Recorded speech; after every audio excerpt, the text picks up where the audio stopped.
So beings out in the universe see our potential, what we can become, despite all of the unconsciousness and subconscious minds, and people can't remember a damn thing about almost anything that makes any sense at all while they're living their life on Earth. People get PhDs and teach in universities, and they're just as ignorant as a board. In fact, boards are insulted by that statement. That they don't even know anything about life beyond Earth, and they're one tiny little planet circling one sun out of billions of them in just one galaxy, and they sit on Earth and think, I wonder if we're the only ones here. Well, that's how we all were, right? Yeah.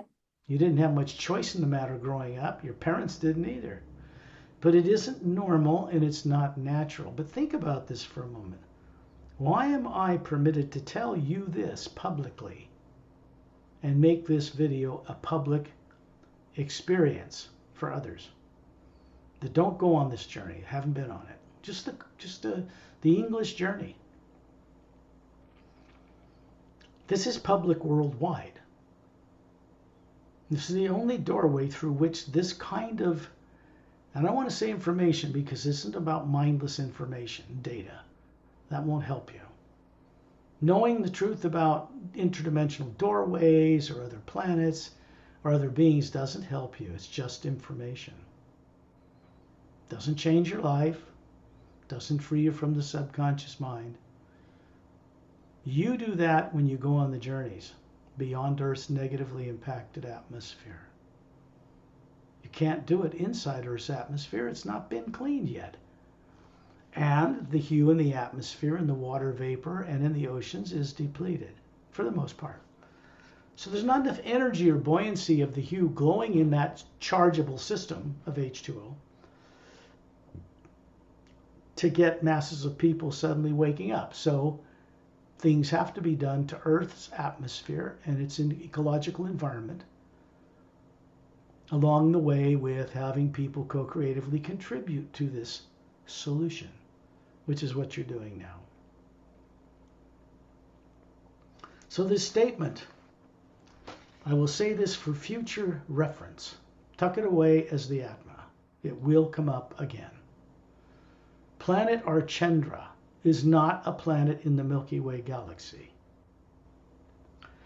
It is a planet in the next slightly larger spiral galaxy we call Andromeda, our nearest neighbor. It is the homeworld of the Andromeda Galaxy Galactic Alliance Council. They have one too.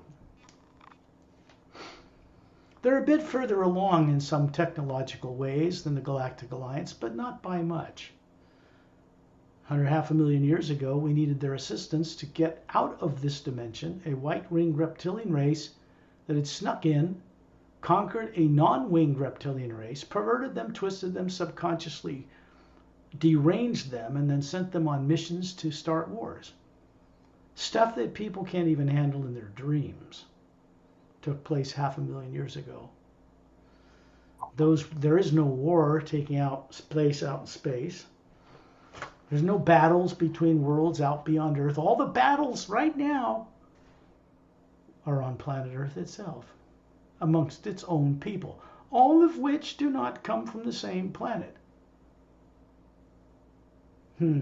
How do you think that all the different races represented on Earth could possibly have evolved those differences within one atmosphere with one sun? It's impossible. Can't be done. Didn't happen. So, if that's true, and it is, and you're waking up to this, then you know it could not have been done that way. And you know yourselves now, you came from other worlds and other body forms than you have now. And you did not originate human body forms as a device you can run, did not originate or evolve on this planet. Ever. Not one. Never. Earth's a beautiful place, but it didn't evolve human life. That took place billions of years ago in other galaxies, a long time ago. Get over yourselves already. Human beings are one of the most ancient of races. Not like they are on Earth with two-stranded DNA with telomeres that shrink when your cells divide. That's perverted. Turn off a genome that says your telomere will shrink now and you age. That's just simple genetics. Nothing more complicated than that. So you can imagine if someone had the ability, they could come here with a device in their hand and go boop, and your telomeres don't shrink and you don't age. That's child's play for the people that live beyond Earth. Child's play. This is not a big deal. Years ago, they mapped out by supercomputers what you would call the various genomes, the little switches that make up the twin-stranded DNA of a human being. There's a billion of them. Each one is a switch, just like your light switch. If you know the right sound frequency to turn that switch off and on, you're a master of genetic science. You want to turn on things that prevent you from getting cancer and keep your T cells killing anything that's ancient or alien, then you have to turn certain things on that aren't on in people for the most part on Earth right now. They aren't. Doctors aren't taught how to cure diseases. Never once in any university on the planet. They don't get taught that. They get taught how to speak Latin terms for drugs with side effects. It's called allopathic medicine. I don't blame them. That's all they've been trained to do. They aren't trained to cure cancer or anything like that. Besides, allopathic medicine is designed to make money. Cures for diseases don't make money, do they? No. They put people out of work. And so shutting off those perverted industries that are on Earth right now has to be done from outside of Earth because people on Earth don't know how to do it in a way that would not be destructive. Mm. So it can't be left to governments on Earth. They've suppressed cures for cancer deliberately to keep from imbalancing governments. Hundreds of millions of people are employed worldwide through pharmaceutical, radioactive type stuff, and that all came out from radioactive materials were used in the first nuclear reactors to build weapons grade ore and blow things up. This is not negative what I'm telling you. I'm telling you this is the truth, not to make you afraid, but to give you an understanding of why people on Earth in fear make all the wrong decisions every moment of every day. They cannot make correct decisions when fear is driving them. Something had to suspend those fears for the U.S. to start to do disclosure, doing what it's doing now. It was not done by the individual autonomous choices of leaders. They're being helped in ways they don't even know yet, but to prevent the world from destroying itself. That's it. Nobody out there wants to take over and run governments on this planet. They want us to grow up, work together collectively on a planetary level, and explore space as a planet. Not as a 60 different warring, factioning, nuclear weaponized bunch of lunatics. We're never going to be able to play among the stars that way. Not now, not ever. Mm. You, all of you, would have agreed with this in a life when you were part of the Galactic Alliance, and you would have already known this growing up. But something happened that put you on Earth with no memory. Everyone knows it, especially you guys when you start to wake up.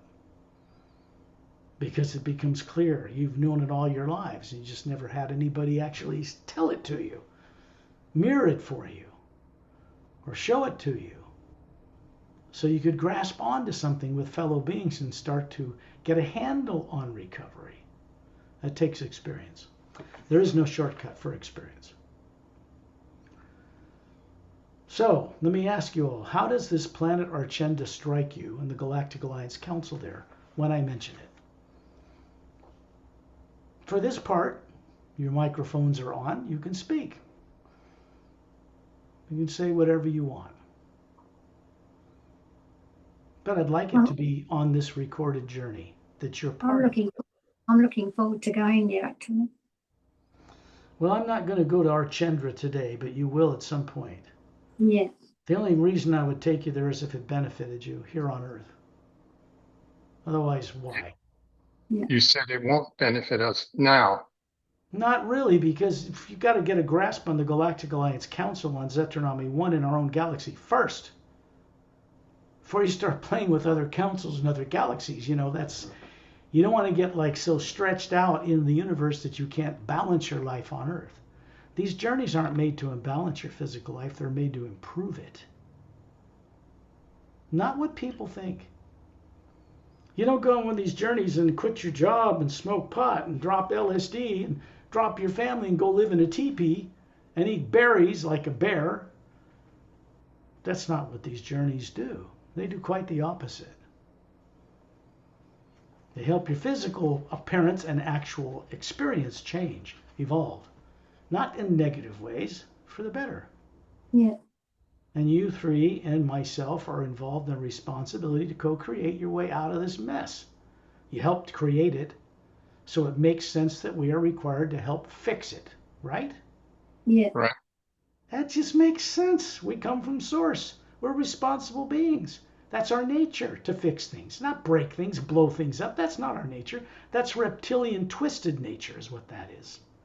That whole nuclear bomb thing, purely reptilian. Reptilians were the image people used for the devil. The horns and the tail and all that. Eating people alive, and all that. Burning them in pits. That all came from the incursion of beings who were tyrants in a history people on Earth don't remember consciously, but they went through it. Now they're on Earth.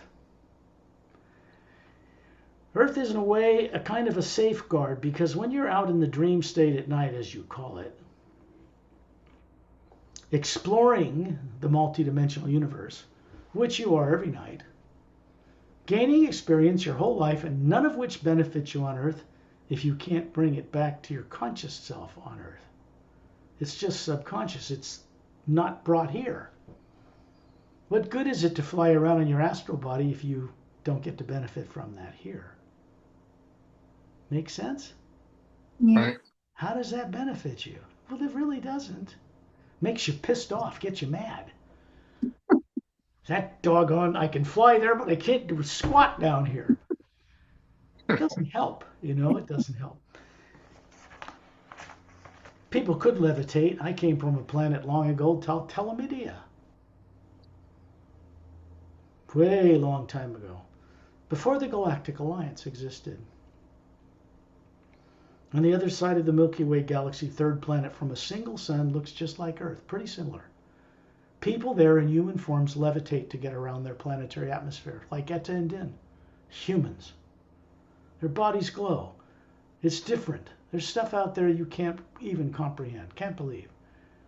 That it was ancient then. If it was ancient then, why are people puttering around in automobiles using dino doo-doo for fuel? What? Electricity? Are you kidding? The electricity is just the movement of electrons from one atom to another atom down some wire or some conveyance. Yeah. That's all it is. And the atoms are doing that all over the universe all the time. So they're just channeling it in limited ways to power a light bulb or charge you a lot of money for your heat in winter, electricity, all that kind of thing. We shouldn't be charged for the right to live on a planet. We should not be charged to pay for electricity to run our homes. We should not be charged bottled water. The planet's 70% water. Why should we be charged for it by some greedy people in the middle? They found a way to monetize it, that's all. Yeah. The service is getting it to you without you having to get off your butt to get it. That's it. That's what people think is normal. It's not. It's kind of backward. Dinosaur-like, primitive, not advanced at all. So Earth is not a very advanced planet yet. Got all these people all over it, overpopulated. City lights you can see from space, all electric powered. Nuclear powered, oil powered, coal powered, dam powered. Well, That kind of use of energy is debilitating the planet. Ultimately, we run out of using energy that way, or the planet will shake us off like a dog shakes off fleas. To shake off that scourge on the surface and restore itself. Polar flips were doing that. Yeah. It was not the intent of the polar flip to do it. It was something that was created from an imbalance in our solar system that happened long before Earth really had much going on here. That's how this asteroid belt between Mars and Jupiter got formed. It didn't just show up and circle in the orbit of a planet, a bunch of rocks. How can scientists be so dim? They just make stuff up. They call it theory. They don't know. They don't know why the rings around Saturn are made of frozen ice and water. They haven't got a clue. Why would a bunch of rocks circle in the orbit of a planet between Mars and Jupiter? They just decided to do it because they thought it was hip, slick, and cool? Just popped out of like a mushroom out of the ground, and there it was. Everything that exists is there from some cause. Yeah. Silent mentors run the mechanics of creation. They don't abuse the creation. People do that. Atmas that are twisted and forgot everything, they do that. Silent mentors don't do any of that. If they did, you'd be seeing all of those universes out there behind Albert blowing up everywhere, just blowing up. They say, I'm going on a lunch break, Harry. Well, you know, half the universe is going to explode if you do that. So I don't care. I'm going to have some tea. Boom, boom, boom, boom, boom. So the hue expansion, we need to clean up and gather more of other Atmas to collect the energy from the hue expansion to clean up the mess that the reptilians poison out. They're not even here anymore. But our mindset is still warped. It's still reptilian in a way. In a way, and that needs to be cleaned up. Yeah. So, Earth is not, it's not a very advanced planet at all yet. It's primitive, quite primitive, really. I mean, normal planets don't go deliberately pollute their own environment, ever. Duh. They don't set off nuclear radioactive devices in their own atmosphere just to test them for the ego of people who think they have power over others, that are made themselves elite through a classified system, which is being unraveled as we speak. It is being undone. What's the time frame? Not by Purple on Earth. No. That's not who's doing this disclosure. You need to get this right. What kind of time frame? In our lifetime, or 1,000 years, or 1,000,000 years, or? This is not your lifetime. No, I'm talking about the. No, you're not getting this. This is not your lifetime. This is a body you're running for a time. Your lifetime has never had a beginning or an end in terms of time and space. That's your lifetime. Right. Now you spend that time running bodies or not knowing anything on one planet or another is another matter. But that's all it is. You don't change. The amount of light you can contain, the number of faculties and teardrop layers that make up the Atma that can be expanded is not limited. But it isn't bodies that evolve, except genetically to be used by Atmas more conveniently. It's the Atma that becomes the co-creator, not the alpenic body. That's not here to become a co-creator with anything.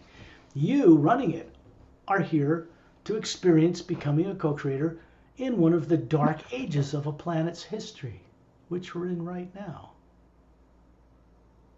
This planet is not out of the dark ages. It's just more sophisticated. It's still dark ages. Come on, people blowing each other up, fighting over banana trees. I'll blow you up. You stole my banana. We're going to have a war for 40 years because you stole my banana. That's retarded. That's not normal. Yeah. But we're running bodies on other planets as well. Well, you already know that. Why are you asking that question? I know. And you're responsible So for I them. contacted. Look, you're responsible for them whether you want to admit it, whether you know it or not. It doesn't matter because the universe isn't going to let you off the hook. You're responsible for those forms you're running. You're supposed to be doing things in the astral plane that bring about the astral dimensions becoming mirrors of the upper worlds. Are you doing that job there? Oh yeah, I'm trying hard. But I don't see it.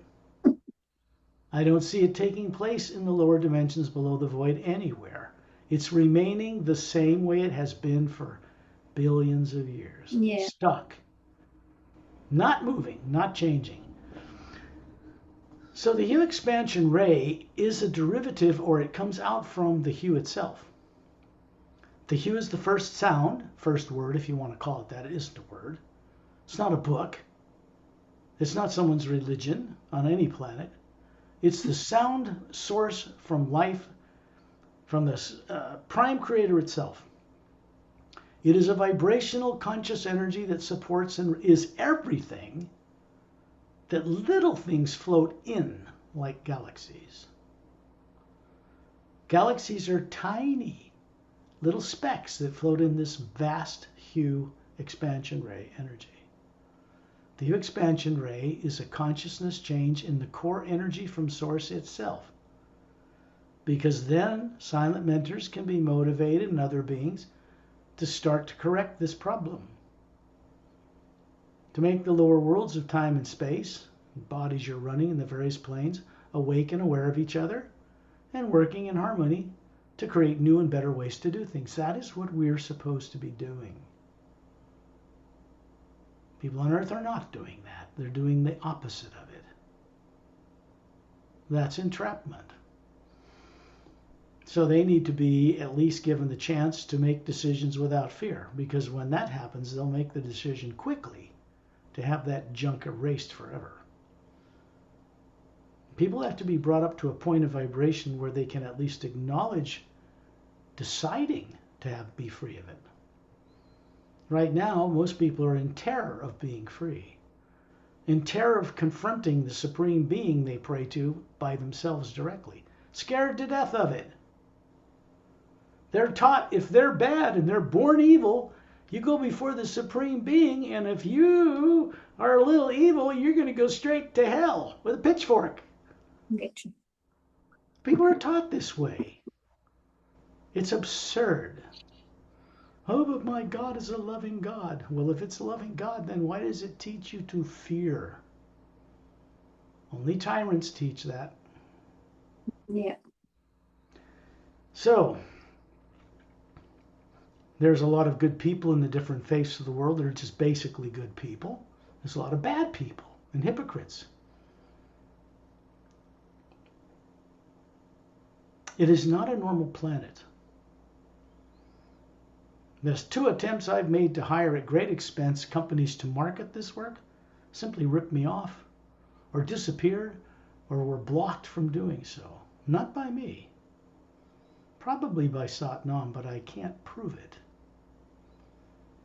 Because it has to be the right people in the right order at the right time, no matter what I do, or it's just not going to work. I got this new audiobook done to change the world. I don't even know, other than Al, if any of you even have it. Margaret has. I don't know if you do, Lee. Not yet. I'm going to. It's just $20. Go get it. Yeah. And listen to it, because you're going to have a 16-hour and 44-minute journey, like listening to a feature film, 66 voices, all the characters in the Savior's Agenda, a British narrator eloquently pronouncing and describing all the scenes and action, the glossary of characters and terms, special techniques, it's all there in that audio book. That's why it's 16 hours, 44 minutes in length. It's all there. You can go to any chapter you want to listen to and sit back and dream and go on the adventure. Yeah. It is a step beyond a printed book. It's based on the published book, but it's an audio book. It cannot be on Amazon. It cannot be sold through Audible or any online audiobook retailer. They aren't set up to even handle a book like this. It has to be done through my own website. They don't even handle 66 voices on Audible. They don't do it. They make you pay to have one person narrate it. You know, or maybe one per chapter or something. They just offered something about an AI voice you can select. They're starting to get the idea they're going to be outcompeted by 11 Labs and other people, that software I used for this. But that was done with real human voices. And then the AI takes those real human voices and makes them work for all the different emotions and action and characters that are in the Savior's agenda. You cannot tell the difference between a person in a studio and those voices because they're really based on real human voices. The AI is secondary, not primary. Yeah. The people at It's 11 well Labs, worth it. It's a good book. It is. they didn't even know this could be done with their own software until I did it. They were thinking music and other things for it. They had all the voices available. Then you have to select them and you have to work with them. Yeah. A British fellow says lieutenant as lieutenant. Yeah. The British narrator would say lieutenant. I had to trick him. I misspelled the words Lou, like the name lieutenant, and then he would say lieutenant. The Hugh was a tough one. I put HU there and they'd go HU. So then I'd misspell it and he'd go let's see, HYOUUUU. And then he could say you. It's British. But see, but it wouldn't matter. Nobody else could say it either. But there's things I had to do to make this work, so you can't tell. A British guy, unless he's asked to do it, a real person in the studio, would always say lieutenant instead of lieutenant. That's the way he is. Yeah. And they say schedule instead of schedule. Yeah, schedule. Schedule, yeah.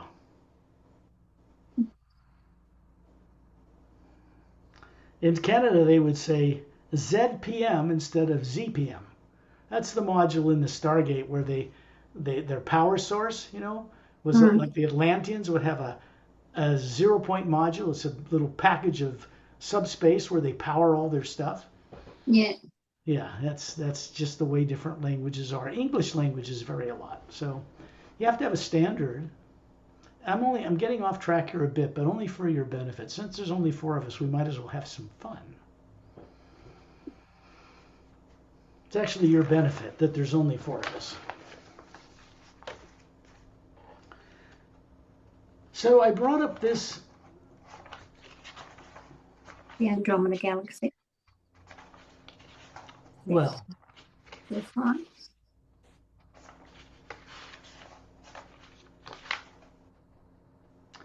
I brought up this planet Archendra because it is not a Galactic Alliance terminology. It's just another step to getting you to think outside the box and imagine beyond Earth. Not just this galaxy, not just billions of galaxies, but multiple dimensional levels of those galaxies before you even get to the astral plane. Obviously, your life on Earth does not have the brilliance, the body form, or the intelligence to comprehend any of this. But you do. You're an Atma. You're made of the multidimensional universal stuff. Each layer of the Atma is designed to be able to be aware of and explore all the different dimensions. That's why it's designed the way it is. Spherical. What are you as a soul? Round.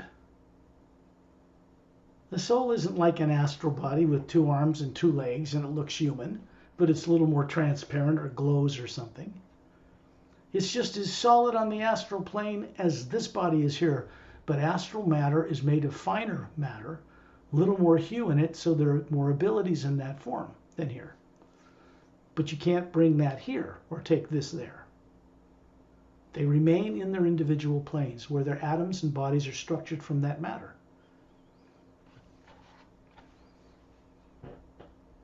But each one stays in their own lane, so to speak. They stay in their own major division. Can they Right. move up? A ship in the astral plane could take you in a body from the lowest one to the 144th top one and move between them.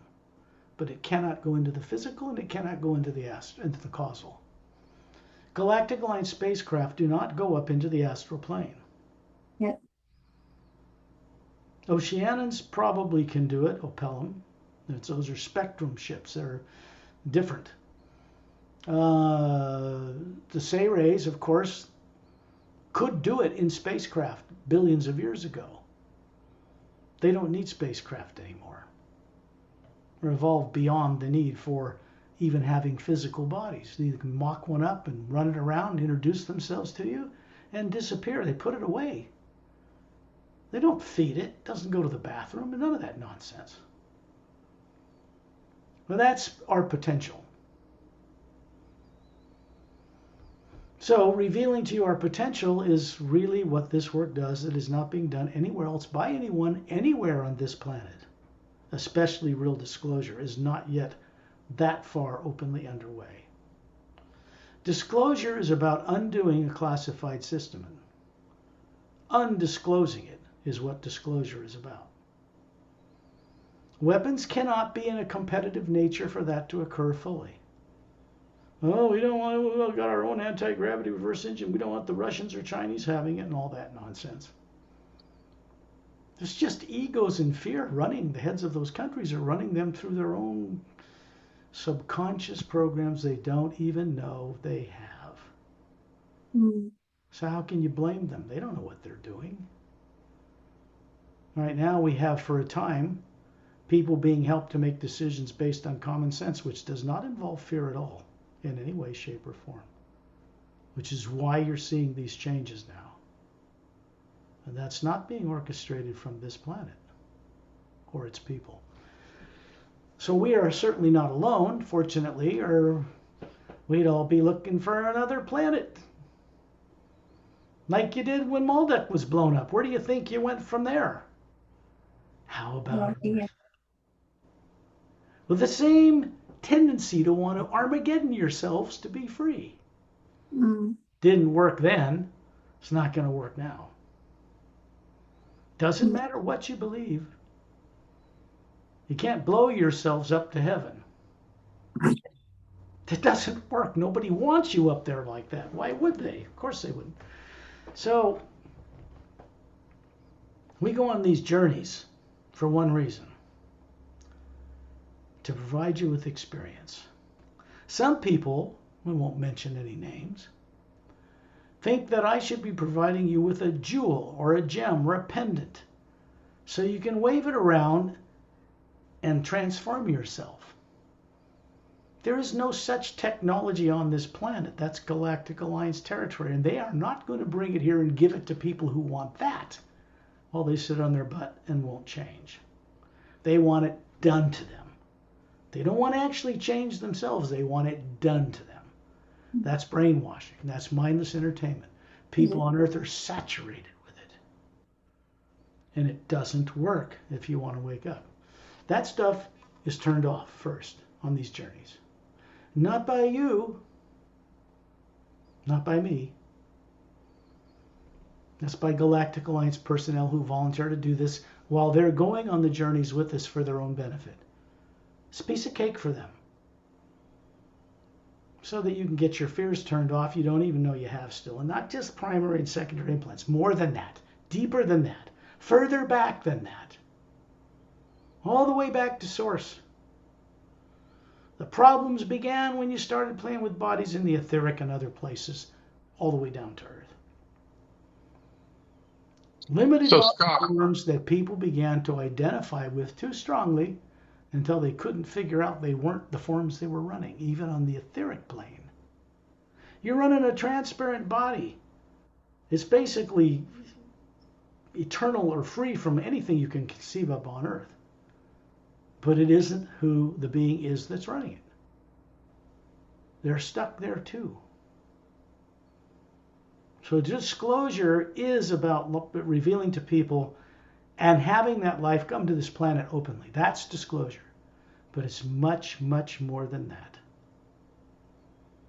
So Scott, you don't wear gems, or you're not even a watch. You what? You don't wear gems like the onyx or different gems that the No, supposed no, I don't. lavender or not even a watch, huh? Wristwatch, No, right? no, because my phone tells me what time it is. Well, that's true. What do I need a watch for? A pendant's not going to tell me the time. This is my glowing Atma pendant. The time is 7:46 Galactic Standard. Now, you dumb idiot on Earth, figure out what that means in times of Earth term and Pacific time. And if you can't, don't talk to me again until you wake up. That's what a pendant like that would do. It wouldn't just cater to people and pamper them like babies. You know, people want something given to them to help them, and I understand that. And if I was authorized to provide it, I would. But I would not provide it to any of you or make it available unless I knew it would work and that you would use it. And if both of those things were not involved, I wouldn't give it to you in the first place. Why would I? See what I mean? Yeah. Why would I? Why would anybody? You're just going to abuse it or go with a mindless entertainment with it or go try to make money off of it or something instead of really wake up, you know. This work, some people think that I'm just making a fortune of money off this stuff. I've spent more money by far in decades than I've ever made just to get it to where it is now. And people are struggling just to have the courage to go on these journeys. So we're at the beginning of disclosure, not deeper into it. It's underway. It cannot be reversed. My work basically announces to this planet that it's underway. Not from people on Earth. They aren't the sponsors of this disclosure. They wouldn't do it. 70 years later, they still wouldn't do it. They would not budge. Congress and all these people are now budging because they're being compelled to budge, but not because of their own brilliant decision making. You listen to people talk between whistleblowers who talked about working and retrieving alien craft. They're talking with senators and Congress people, classified ones that are openly disclosed on C-SPAN, just like Trump has open meetings. I'm not touting or sending favor to any of these people. Although they're doing great work, it's not coming from them directly.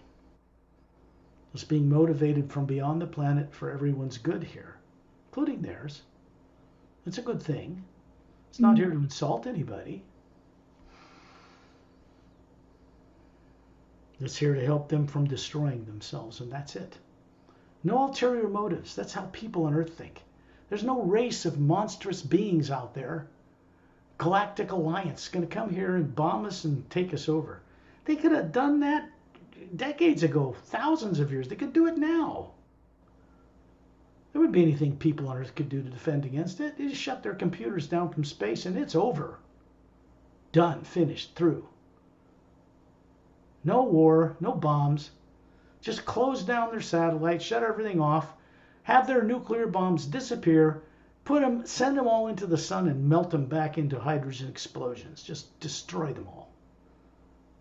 That'd be the easy way, and it would solve problems. Just get rid of the stuff. All the radioactive materials, just dump it in the sun. Done, finished, through. But that wouldn't teach anybody anything. They'd still do what they're doing, wouldn't they? Yeah. That's why it's not done like that. At some point, maybe. The people on Earth will agree with it. They won't need that kind of energy. They won't want that kind of energy. It's too limiting and polluting. Ultimately, it won't work. If we're going to become a space-faring world system, just in this lowest of planes in the physical universe, then we have to cooperate with beings who are really benevolent and know how to fix things like this. People on Earth haven't got a clue how to fix what they're breaking. They just don't. They're not awake enough or smart enough to fix that. No one on Earth is. No one. So it has to be brought from beings who've never been constricted into their self-limiting, earthbound nonsense. The U expansion ray is moving through me now, through you. I don't own it. I don't possess it. I'm not a fool. I'm a drop in it. I'm the same thing as it, but it moves through me in much greater volume than I am by myself. That is what I cooperate with, not with things on Earth. Waste of time. Practically speaking, this work has to be distributed or disseminated. Books have to be printed, and so I have to make agreements with companies whose only motivation is simple greed, nothing more. It's not benevolent, it's just the way business is. But ultimately, that is really not where I'm coming from or why I do this work at all.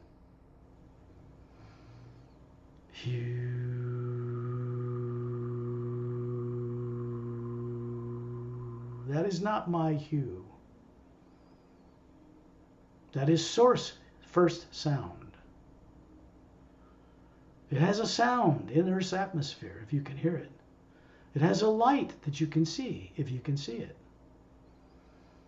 But it's when your eyes are open, your ears are open, you hear this sound and you see this light behind the atmosphere and the atoms, you're actually seeing and hearing it, but you, the physical brain and body, are not doing that. You are. Through an awakened body who is being permitted to see and hear what the Atma is telling it, showing it. Otherwise, you can't hear or see it. Physical human eyes can be altered to change to see into higher frequencies. They're just not there yet. My cat can see the hue. How come you can't? He has these eyes, these big, like a cat's eyes, and they get real big. And they can see at night, like night vision goggles. That's just a cat. Now, humans with four-stranded DNA can see the hue and see into other realities, and they're not limited like we are here. So when I'm sharing this with you, I'm not giving you a bunch of stupid, mindless information for you to chew over and think about it, put down, type it out, there's the information. That won't help you. The experience, the holographic, telepathic experience of this moving through your consciousness is what wakes you up to understand it, as you should be. You have a right to know. The first thing we want to do together is send out the hue 5 times. There's a reason for this. It's not a random number. We are switching this up to 6 times now, because we want to represent a hue that connects to the pure, omnipresent, living hue expansion ray power, the first sound, the first source, the first word behind creation. That is the energy of creation, that is not molecules or atoms or suns or stars or planets or any of the little junk that floats around in this vast, single, conscious energy. People are saying, where's God? Where's God? All that space out there that looks blue or dark black is a white golden light. That's God. Where's divine spirit? That's it. You can see it in a Hubble telescope. It's right there. But human eyes can't see it for what it is, so it appears dark blue or black. It is not what it looks like. More advanced races, of course, see their technology can detect it, travel through it. They know where interdimensional doorways or portals are that were put in place throughout the creation. The Galactic Alliance did not build the interdimensional doorways between dimensions. No spacefaring race built that. That was put in place before we started playing with bodies in the lower planes and then evolving to run spaceships within certain dimensional territories, etc. Playing around in antigravitic propulsion going billions of times faster than the speed of light is ancient technology. It is not new. Except to people on Earth who can't even begin to comprehend what I just said. And that means everybody on Earth. I've never seen a sample of one single person come out on the internet or anywhere else that shows me they're awake about life beyond Earth. Not really. A lot of beliefs, a lot of theories. But to really know it, that's way different than just belief. So I'm going to send out the hue. I'll do it out loud with my vocal cords. You do it silently, and then we'll go on our journey. I'll begin that now. Hue.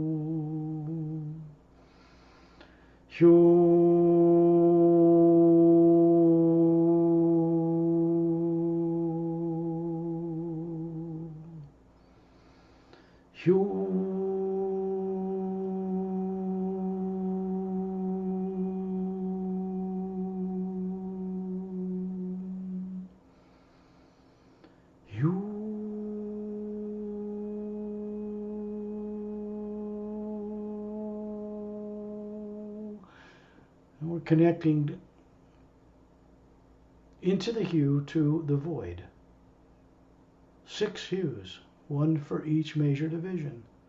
Physical, astral, causal, mental, etheric, and the void.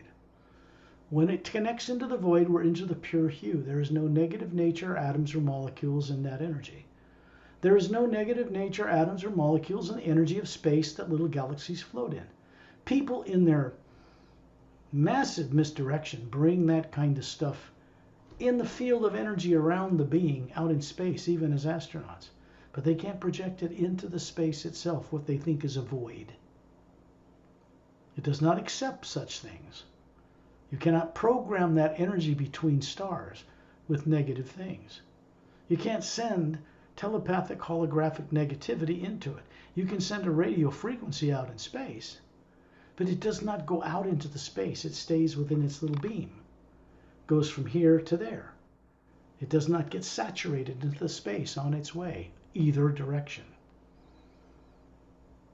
It's because the energy that supports the creation is not made of physical matter or physics as people know it on Earth, or molecules or DNA or nuclear explosions on suns or any of that. It's none of those things.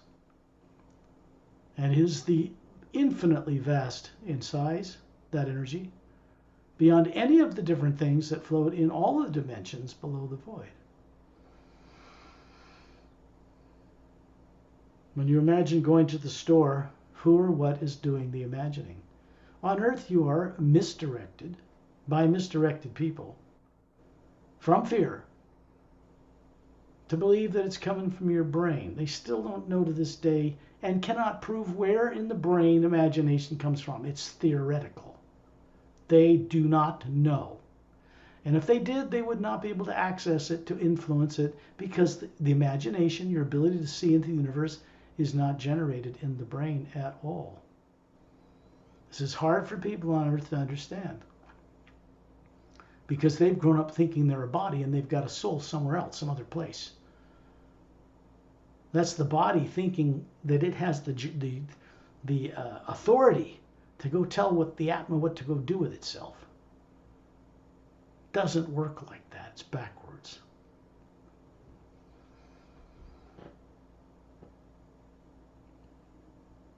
When you imagine being up near the ceiling where you live, looking down on your body, you are instantly doing exactly that.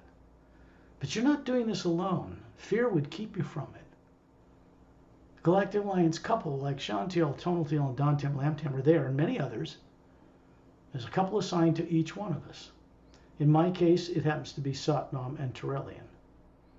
There's also a Galactic Alliance couple that just stands nearby me, just to make sure that any fears coming from me stay turned off while I'm guiding the journey for the benefit of people on Earth. It's just that simple. The motivation is not one of money or power or control. It is one of common sense.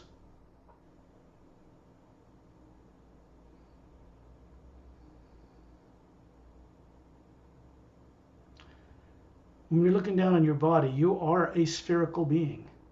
Just as bright and beautiful as on the front cover of the Emerald Doorway book. The only place in existence on Earth where this original art shows you what you look like. It's not in the Katsupuri Monastery. It's not in any monastery hidden in Tibet, Shambhala, Shangri-La, or anywhere else. Except it is now because of this work. That image was brought to this earth because it had been erased from the consciousness of people here. Completely. That is being reversed. You are an Atma running a body, not the other way around. The more you understand this, the more awake you are, the better off you are in every way, shape, and form. You're projecting a body form out in front of yourself. Looks to be about 36, perfectly dressed, flawlessly beautiful if you're a woman, flawlessly handsome if you're a man. It's a prototype like what Satnam shows us as a form he wishes us to see. It is not a physical body. It's not made of atoms. It's a projection from the white core of this spherical being you are. It's what we show to each other to have recognition for each other, because that form is unique in appearance from every other Atma that exists, always. This couple beside you as spherical beings are projecting the same thing. About 36, beautiful, handsome, wearing a Galactic Alliance uniform so you can recognize what they represent. Blue-gray uniform, single uniform. They slip into, fits over their entire body. No zippers, no buttons, no belts. The footwear is built into it. They have long hair to their shoulders, slightly larger eyes than humans, but crystal clear.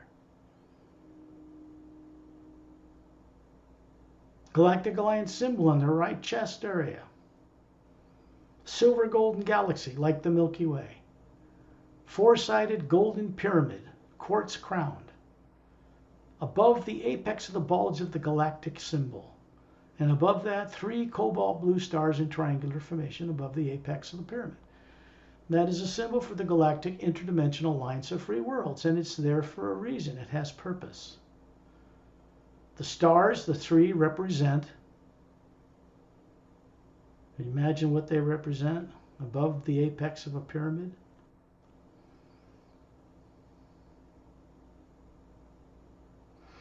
They really represent silent mentors, source or prime creator, and the hue expansion ray itself. That has precedence or command over the quartz or silica cap of the pyramid, which is how Eta and Din have anti-gravity abilities, because their DNA is silica-based, not carbon-based like us. And yet they are physical beings with physical bodies, and they can levitate and fly through the air. Humans could do that on Telemedea. Well, maybe they still do. I haven't been there in a billion years.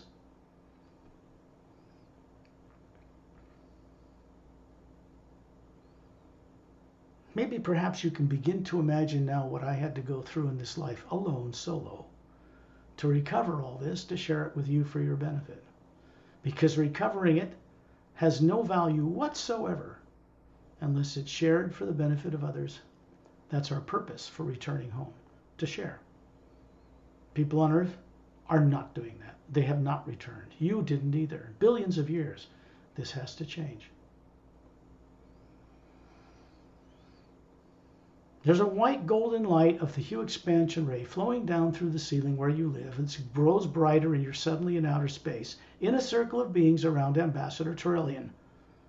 Outside of Earth, looking at it in the distance, polar ice caps, blue, green kind of oceans, land masses, barren moon, almost no gravity, orbits the Earth, does not turn on its axis, which means it's broken, by the way, busted, does not work.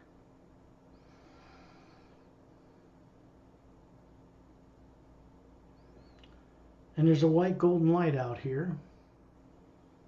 That whole blue, dark, black thing that you see in space telescope images is white golden light. And it's clearly visible, but it's a different kind of light than the brilliance of the stars. The billion stars in our galaxy are luminous. You can see them as red, yellow, blue, white blue, these massive stars, planets around all of them. Most of them are twin suns or triple suns that planets go around, not like our single sun.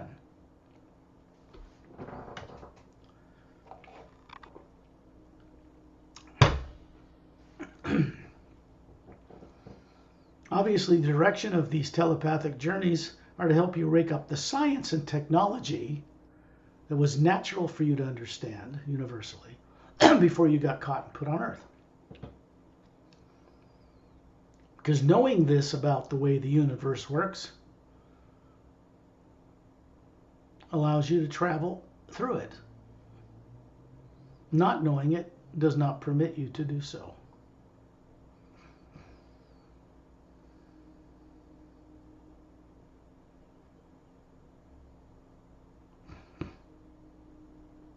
There are a lot of beings out in the universe right now wondering what would happen in creation if all the people that are unconscious lunatics now on Earth, living unconscious lives, short little lives, what would happen if they were awake to contribute like they should be?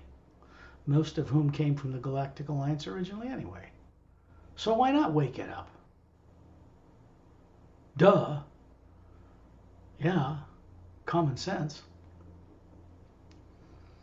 Torellian standing 18 feet tall shows you a body form he had over 1 billion years ago, like all Say rays. Human beings, humanoids, and other races in the galaxy get their DNA and their evolved structure that Atmas can run from the Say rays.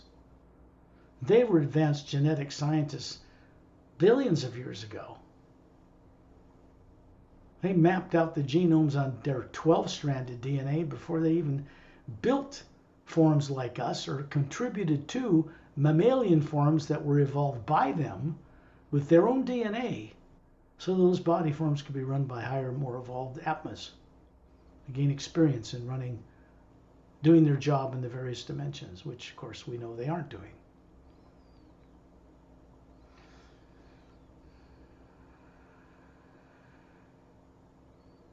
The light out here we see just standing humbly in a circle of beings. There's a man and a woman beside you, standing in a circle, beautiful forms.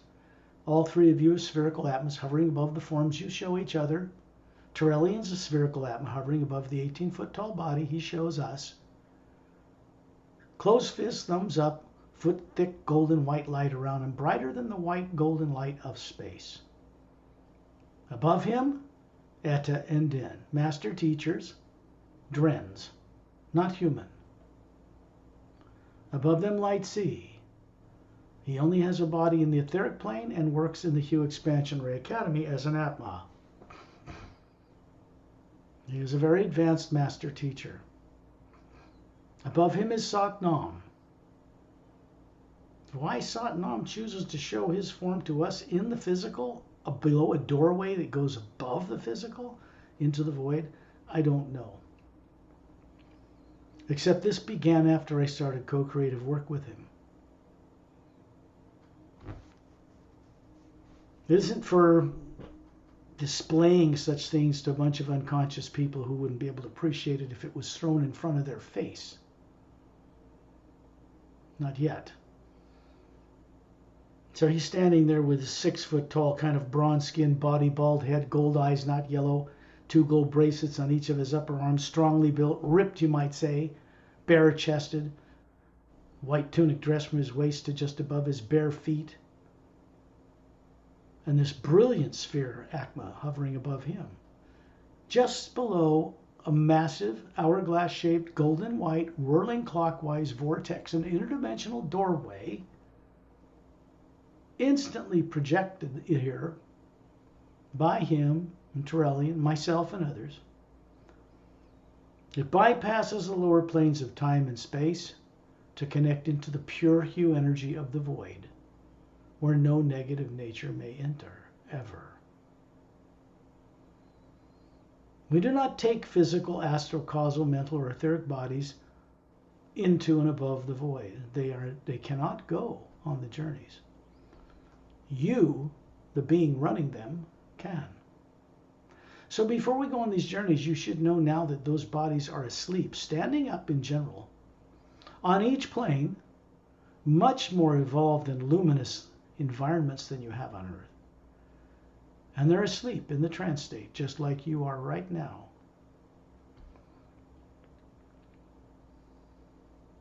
So our journeys that have taken you back through those levels on our return have already produced results, in which case when we start these journeys, they go to the trance state automatically. So we can bring back to each of them an energy that has no negative nature to recharge them, to get them working together and aware of each other. It's really the Atma that's getting them to be aware of each other, with a little bit of the kick in the ass from a Torellian and Satnam himself.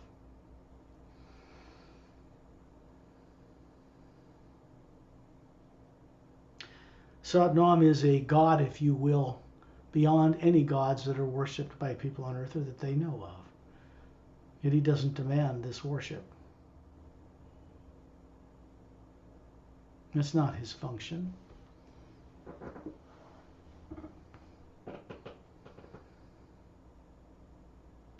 There's a blue-green luminous light revolving a little slower clockwise around the outer hourglass-shaped vortex, humming. It looks like water, but it's not. The blue and the green have a specific purpose. The white golden light has another.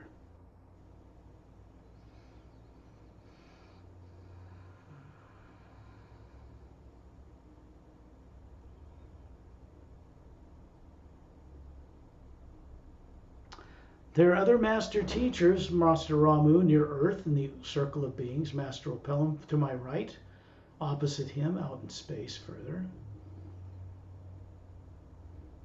There are several silent mentor couples standing just below and to each side of Satnam. These are the most evolved beings in creation.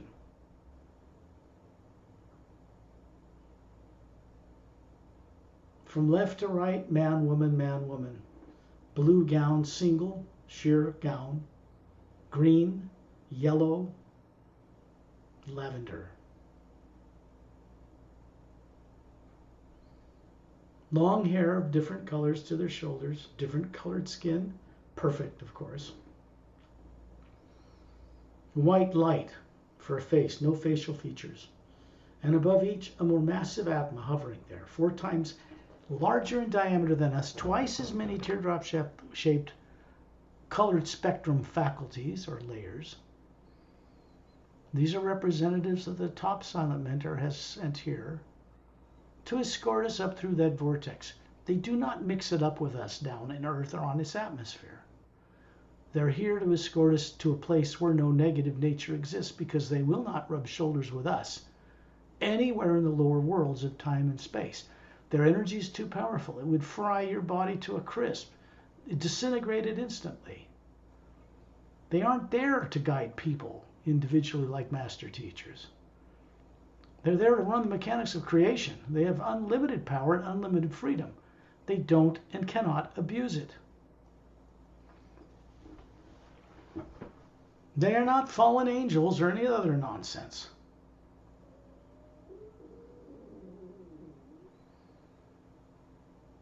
The Galactic Alliance has known about the existence of silent mentors, but none of them ever met one.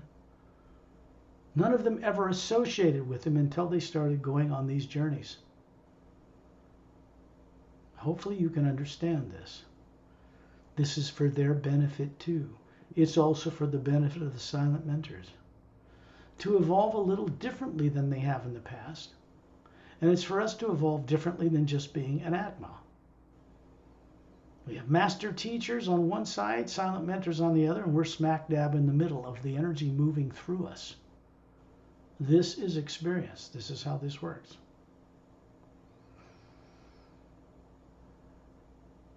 There's a flash of brighter light from Torellian's thumbs And we're suddenly hovering above a world near the galactic core of our Milky Way galaxy. Coming down into the galaxy, you can see it spinning on its axis. And off to the left there, Andromeda, and many more off in the distance. We are not moving through the speed of light. We're moving through the speed of the Hue expansion ray, which is all that energy around stars, not the light between them. There are no limits to speed in this respect. None. If you have craft that can channel that energy in space in their engines and drive it out the other end without polluting anything, you can travel between the stars. Pretty simple. Physical craft dynamics and molecules and explosive rockets and radioactive warp cores and all that cannot and will not and do not move outside of the realm of matter. We have to go into the energy that surrounds matter to do that. Think about what I just said to all of you. You have to go into the energy that is not matter, that is unlimited and vast, that surrounds galaxies. That is how this works.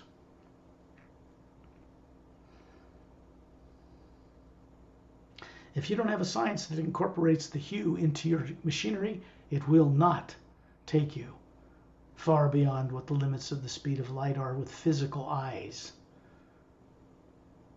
There's no limit to the speed of light. It does not take billions of years from light from other galaxies to reach us.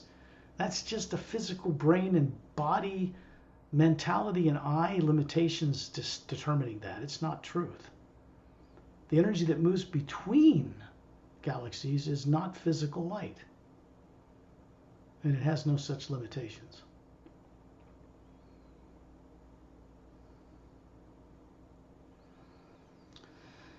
We are moving down over a massive world. It's about a third of the way from the galactic core. Not in it, but out about a third of the way down in this outer bulge of more concentrated stars that surround what people on Earth have called for decades incorrectly a black hole. They know it's not black.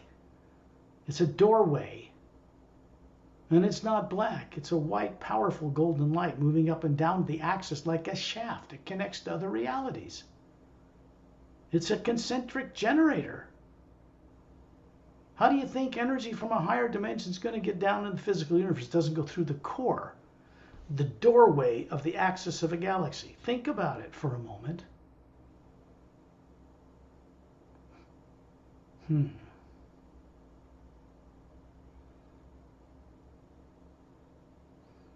Atma can go up that shaft of light. We're going to do it. We're going to go a different way to source this time than has ever been done on these journeys. I'm only finding this out myself right now. You see a big world, no polar ice caps, kind of a lavender pinkish cloud cover. 3 planets the size of Earth, no polar ice caps, domed cities covering pyramids. They're orbiting this planet, and it's in an orbital position surrounding a trinary sun system.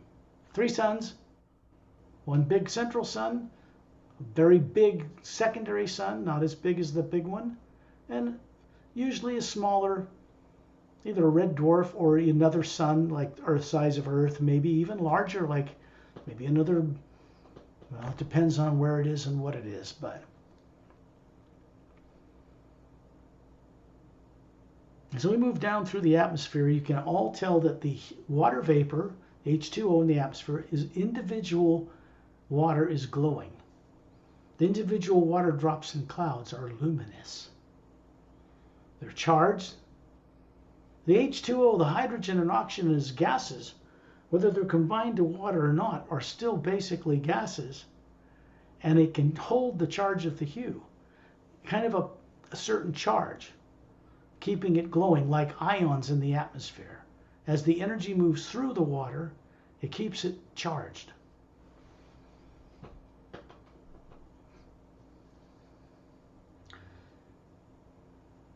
And you look down and you see a golden beach, luminous golden sand, just this perfectly calm beach.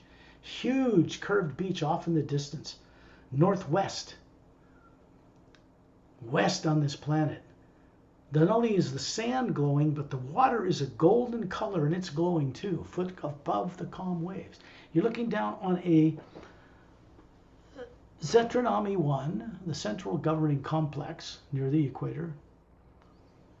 Big dome, white, long curved white dome.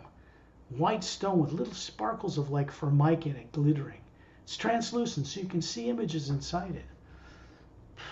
And around it are these tall, thin pyramid buildings, glass-like buildings, domed buildings on tripods, waterfalls, and botanical paradise, all landscaped. Not a lot of buildings here. It's not like a metropolis on Earth. They don't permit that. In the distance, a long oval, kind of a long, elongated oval, like cigar-shaped landing platform, blue stone. And there is a mile-long Emerald Star cruiser landed on it. In the middle of it is an oval opening with crystalline stairs coming down to this blue stone floor. People are moving up and down it. And then we start moving down into this big meeting dome, and we see, as we're hovering around Torellian near the surface of the ceiling, a blue disc-like shape, like a stage down in the center of a coliseum. The stage looking up to all these different concentric higher tiers of seating. 5,000 Galactic Alliance Council members are standing up from front of their leather white chairs, gold sash from their right shoulder, left hip. Different races from all over 450 million spacefaring world systems, not individual planets, whole systems. And they see us up there hovering around Torellian. He's standing in the middle of a white golden pastel light moving down into the center of this stage. And we're hovering in a circle around him. All of us. Galactic Alliance personnel, people like Shantiel, Tonaltiel, Dante, Etta, and Din.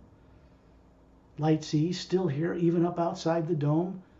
Satnam, still below the vortex, outside of Zetranami's atmosphere, in space. It came with us.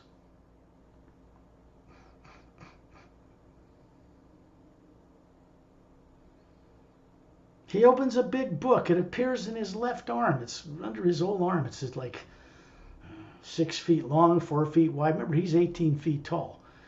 It's made of a blue, kind of a gray metallic metal. He opens it up. And we're looking down on this book. It has these hieroglyphic, like Egyptian letters, moving and flowing. More fluid than Egyptian letters, though, rounded edges. Moving across the page like lines of text. But you can't read it like text. It's energy. And on the front cover, he closes it and shows it. It says the Say Ray's agenda. Not my agenda. This is a book Torellian carried. When he first appeared before the Galactic Alliance Council, I was there. It changed them. The energy coming through him changed them on the spot. Because it's instructions for transforming the lower worlds of time and space, first presented to the Say Rays, changed them. A little beam of gold light is shot up into the white core of each one of you from that book. And then it disappears. The book vanishes. The Galactic Alliance Council members have a right hand over their chest, slightly nod. Do the same in return to them. They can see us. They're aware of us. And then we find ourselves in space below this vortex above planet Zetranami 1. And now we're looking down, not up in the vortex, we're looking out into the white core of the Milky Way galaxy. About another third of stars, it goes right into a big opening like a hole. It's a brilliant white golden light flowing up and down the shaft. And this vortex moves and puts itself right in the center of that doorway, the axis of a galaxy. And we're shot up instantly up into it, up the white light of the galaxy, until we come out into the void. The vortex is still above us, even in the void. We're moving in this cobalt blue space we call the void. It has no things in it, so it's empty in that sense. But it is pure hue expansion ray. Nothing of any negative nature enters here. All that is turned off with your sleeping bodies in the physical, astral, causal, mental, and etheric planes. They do not go on the journey. You do.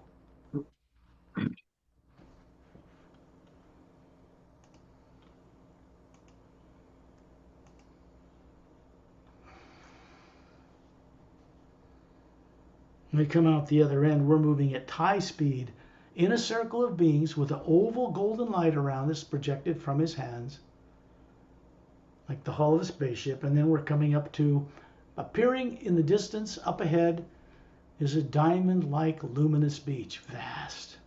The beach is wider than entire galaxies. It's at the top edge of what we call the void. It curves as far as you can see in each direction, so that it appears that it's surrounding a vast circular landmass floating in the middle of this, the upper part of this cobalt blue light. And we can see that around the outside of this beach and up over this land is like a dome of even brighter cobalt blue light. And Satnam has just landed his bare feet on that sand. We instantly find ourselves looking down at our bare feet, wiggling our toes in luminous diamond-like sand. He's just simply directing a single particle of this sand, which is transparent, luminous, diamond-like, but not faceted, spherical. Far more radiant than any diamond on Earth. And it's sent up into the white core of your being. And then we all find ourselves around Torellian, up above this fountain. It's through a triangular opening in the back of a four-sided, gold-sided quartz cap roof held by blue trap lapis lazuli type stone pillars. Below a throne chair he never sits in, made of blue quartz. And we're moving up the shaft of white golden light in what looks like a giant Christmas tree of blue and green light, surrounded by golden white light like a cylinder. And we're moved up inside that. And we're shot upward. When we come out the other end, we're in a much brighter cobalt blue space. And there's only one thing here. There are no planets, no moons, no stars, no suns. One single floating massive landmass. Circular. We're moving over the top of it. We can see this beach made of even brighter diamond white sand. And a blue-green wave constantly curling in perfect form, crashing on this beach as it moves around the outer circumference of the Hue Expansion Ray Academy. This is built in a special parallel dimension between the top of Satnam's realm and the bottom of what's called the sixth realm. It is a training facility. We're hovering over these 6 mountain peaks near the center. Blue stone, snow-crowned. They circle around a white disc-shaped island. Blue-green luminous lake surrounds it like a donut. The Hue Expansion Ray Academy Tower is blue, glass smooth, comes up, curves inward to a flattened oval, big fountain inside it with blue scalloped stone. No statue of Satnam. And it goes up to a minaret point as tall as the mountains. And up above it is this vortex. Still there. We are directed by Satnam and Torellian to look out over the countryside in every direction. You look down at the base of these mountains. From where we are, we're high above it. We can see there are horseshoe-shaped golden tunnels all around the base of these 6 mountains. Out of them extends a white stone roadway as straight as an arrow, goes through vast countrysides all the way to the beach. In every direction, north, south, east, and west, like the spokes from the hub of a bicycle tire. To the left and right down each road is a clearing, and each clearing different structures, domes, pyramids, open arenas, spheres with stars in them glowing, hovering above stone circular floors. These are teaching facilities.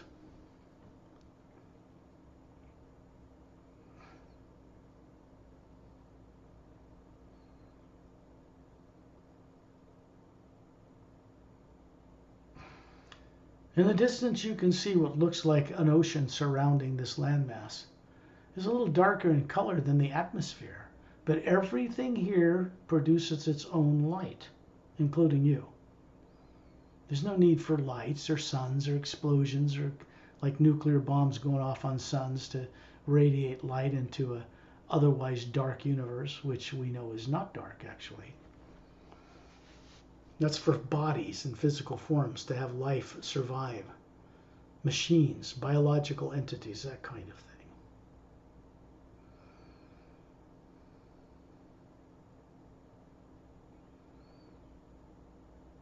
We're going to the northern road, direct north, moving as a group over the top of a countryside so vast entire planetary systems could fit in a small part of it. Every animal and plant and living creature is represented here, with vocal cords, with an Atma hovering above them. They share, they swap. An eagle learns what it's like to think and be like a human. A human learns what it's like to be an eagle. And that's why they end up respecting all life. When you play in the Atma plane, well, now we're in the U Expansionary Academy. It's a step up.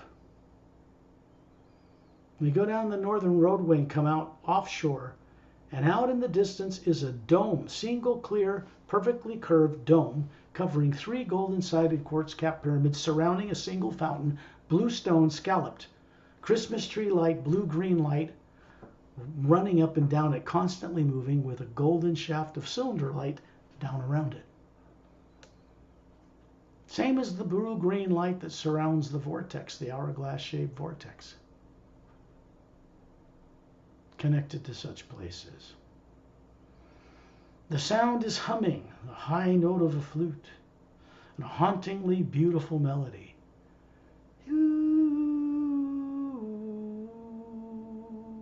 And it repeats.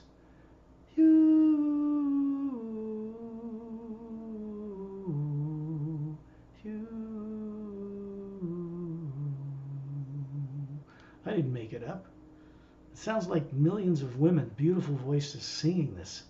It can't be described in human terms.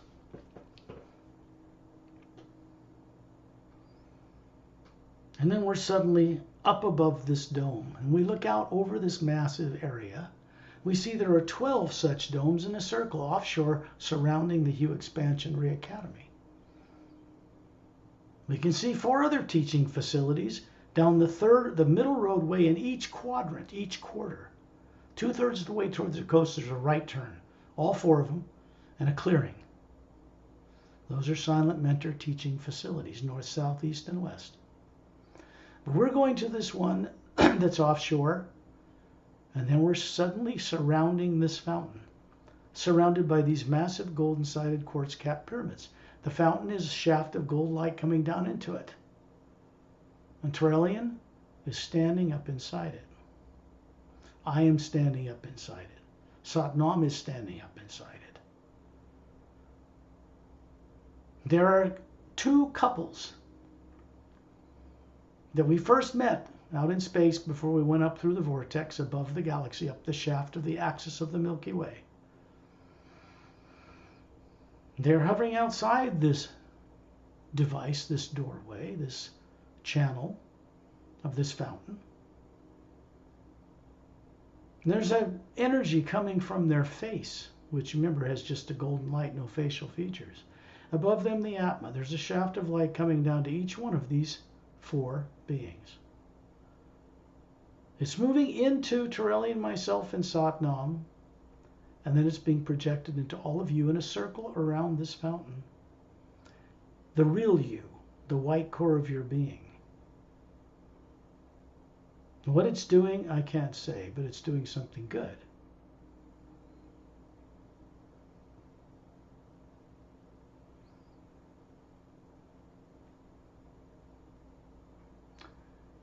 Then we are all suddenly at the other end of the void, near the astral plane, below Satnam's realm, around Torellian.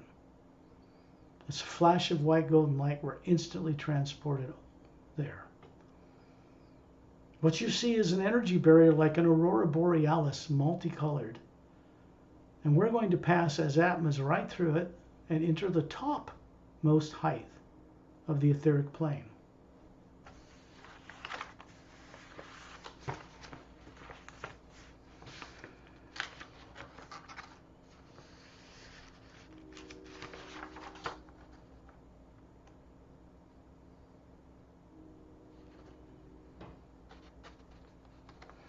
We are moving through the aurora borealis type of energy barrier to enter the highest part of the etheric plane.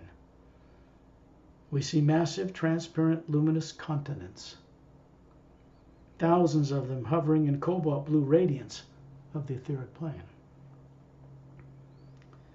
And instantly each one of you finds yourself standing on one of the continents upon the golden glowing quartz-like steps that lead up to the radiant pillars of a transparent mansion-like building.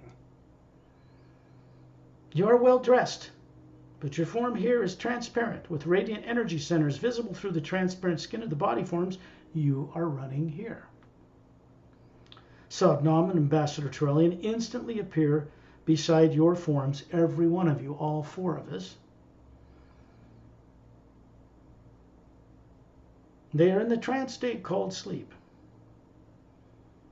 They each send a thin blue beam of light into the tops of your heads, and your etheric form opens their radiant eyes.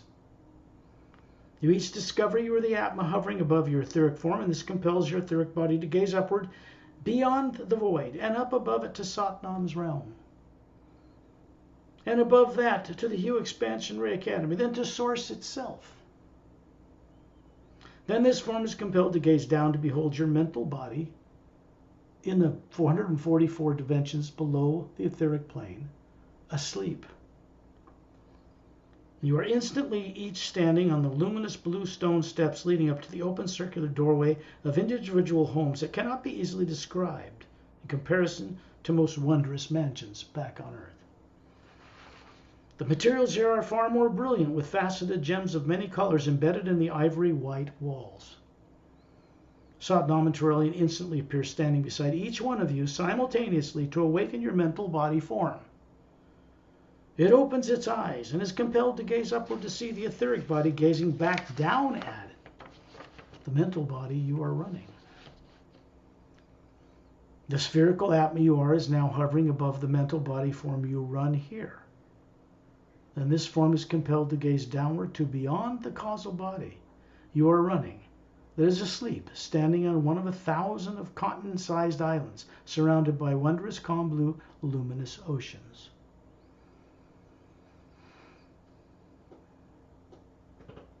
Satnam and Torellian instantly appear standing to each side of your well-dressed causal body. They send a wave of energy through it, and the causal form is each half opens its eyes to be compelled to gaze upward to see the awakened mental body gazing down at it. Then the causal body is compelled to gaze downward to behold your sleeping astral form. That's in another division below the causal plane. Instantly you're all hovering above the astral body, standing on a half-circular ivory-textured balcony extended from 3 geodesic-like home complexes. These radiant blue, green, and golden glass-like domed homes are built in clearings surrounded by massive, exotic, luminous jungle trees near the surrounding glowing, calm blue ocean waves. This ocean surrounds thousands of islands seen in every direction. Satnam and Torellian instantly appear standing to each side of your astral body to awaken it, compel it to gaze upward, to see the causal body gazing awake back down at the awake astral body, where all emotion is derived, created.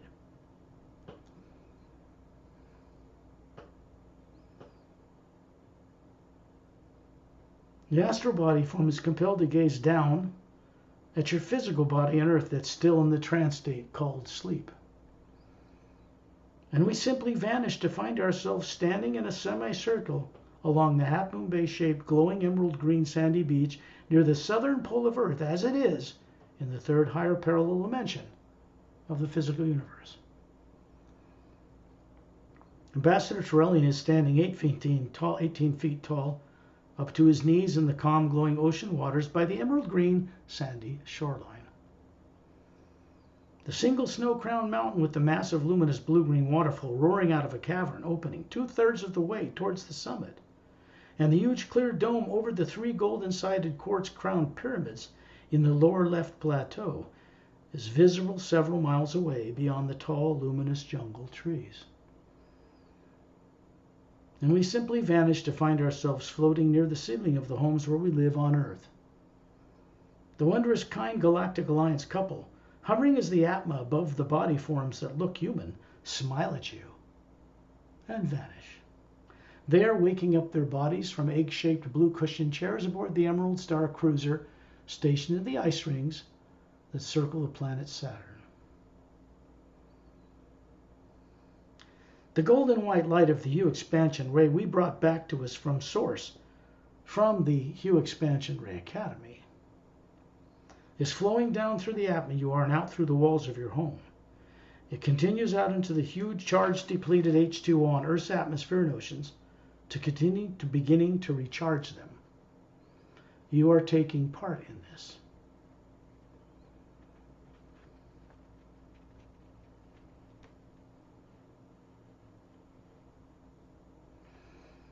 Then it continues to 3 massive gold-sided quartz-crowned pyramids stationed on Earth right now.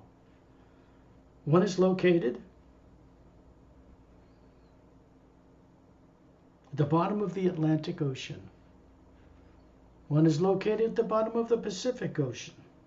One of them is located in the hollowed-out interior of a mountain hidden in the Himalayan mountains on the Earth you're familiar with.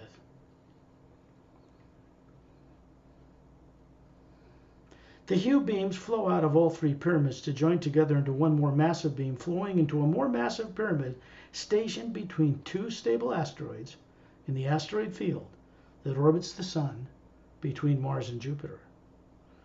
A large golden white beam is continuously being projected from a special fountain located inside the pyramid to the galactic core axis of the Milky Way galaxy,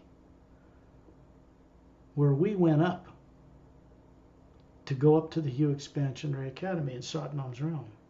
And it continues up this golden white vortex at its center and all the way back to Source or Prime Creator. And it never stops. It only moves one way. Now we are back. Gaze down at your body still in the trance state called sleep. Gently awaken it and slowly open your eyes.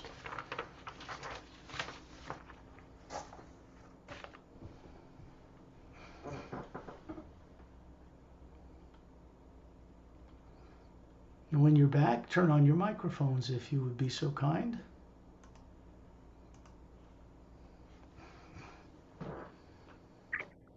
Scott, when you, like in the morning, when I open my eyes, you open one eye. Does it matter whether it's the left or the right?